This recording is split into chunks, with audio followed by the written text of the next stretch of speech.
Bonjour à tous, nous sommes le mardi 12 octobre, il est 8h41, donc ouverture des marchés dans 19 minutes.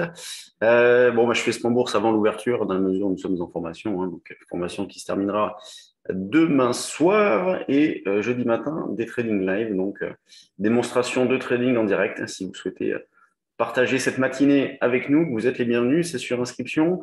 Les marchés qui sont attendus en net repli ce matin, de l'ordre de 1%, 1,07 sur le CAC, 0,9 sur le DAX. Alors, baisse à relativiser aussi dans la mesure où on a terminé hier sur un point haut.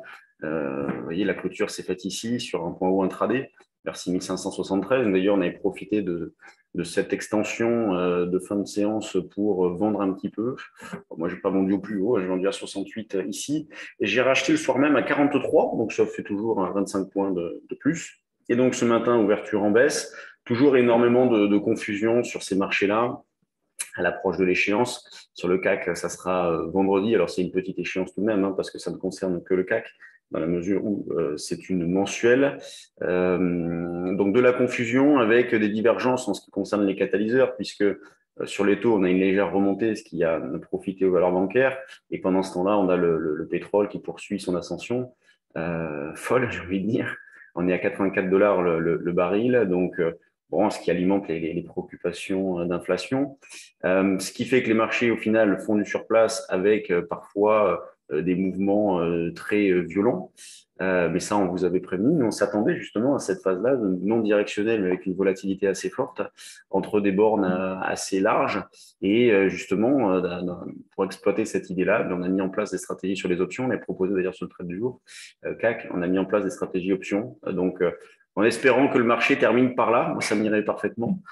Si on pouvait terminer sous les 6 à l'échéance, ça m'irait parfaitement. Et donc, pour ce début de séance, qu'est-ce que nous allons faire? Eh bien, nous allons vendre sur des rebonds. Et alors, c'est pas évident, vous voyez, quand on part comme ça d'un point bas, 6490-95, ou vendre. Il faut toujours penser au potentiel. Nous, pour le début de séance, on s'était mis à 6540, un petit peu en dessous, mais c'est vrai que ça commence déjà à faire loin. Donc, on va être tenté de le rapprocher. Moi, pour l'instant, je vais rester, je vais laisser faire l'ouverture et je vais garder cette idée de vendre vers 6535-40. On a quand même des mouvements, des rebonds qui sont parfois violents, à l'image de ce que nous avons eu hier. Hier, moi, pendant la formation et devant les élèves, moi, j'ai racheté à 25,5. Et j'étais placé, au début, j'étais placé à 20, 23,5. Puis quand j'ai vu qu'on stabilisait, j'ai payé 25. Et c'est cette opération-là et c'est cet ordre-là que j'ai revendu à 68. Donc pour me racheter à 43. Et donc, je vais garder cette idée-là d'une vente vers 6535-40. Alors, sur le DAX, comme moi, je suis en poudre synthétique, donc je suis vendeur de futurs couverts par des achats de call. J'ai déjà racheté cette nuit, puisque j'avais racheté à 15 035. Il y a un niveau support par là qui tient encore pour l'instant. J'ai pas revendu, parce que j'étais placé plus haut. J'avais mis un ordre lié un peu plus haut. Donc, pour l'instant, j'ai pas revendu. Il m'en reste un tout petit peu. Je vais viser, par exemple, les 14 008 sur un solde. Et puis, sur rebond, je vais essayer de revendre vers 15 185. C'est un petit peu loin, mais on faut garder ça.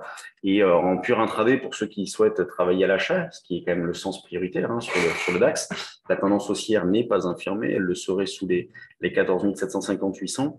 Eh bien, vous avez une zone support qui commence, on va dire, allez, c'est 15 005, 14 995, c'est la zone support un peu proche qui est jouable en ce début de séance. Et pour finir, l'eurodoll qui stagne, qui stabilise.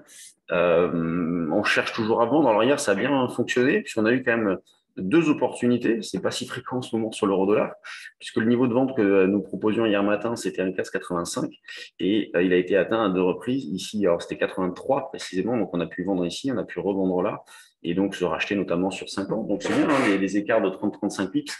C'est toujours appréciable. En ce qui concerne les résultats d'entreprise, donc ce soir, c'est le début des publications, que ce soit aux États-Unis ou même en Europe, avec, en ce qui concerne la France, LVMH. Donc, première publication du CAC, plus grosse capitalisation et pondération du CAC, elle pèse 11,5.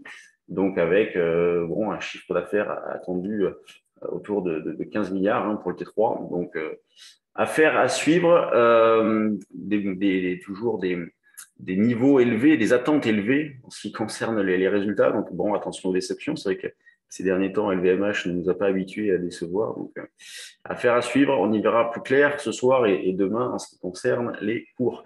Allez, je vous laisse. Je vais démarrer la formation, deuxième journée sur le futur. On va parler trading. Et puis demain, on tradera. Donc, je vais voir si j'ai le temps de faire ce point bourse demain. Je vais essayer. En tout cas, jeudi, je ne pourrai pas puisque nous serons des trading live. Et donc, après, on se retrouvera vendredi pour notre direct de la semaine. Sur ce, bonne séance, soyez prudents. C'est pas non plus, on n'est pas sur des niveaux d'opportunité forts sur les marchés en ce moment. Et je vous souhaite une belle séance et on se retrouve probablement demain. Allez, salut à tous.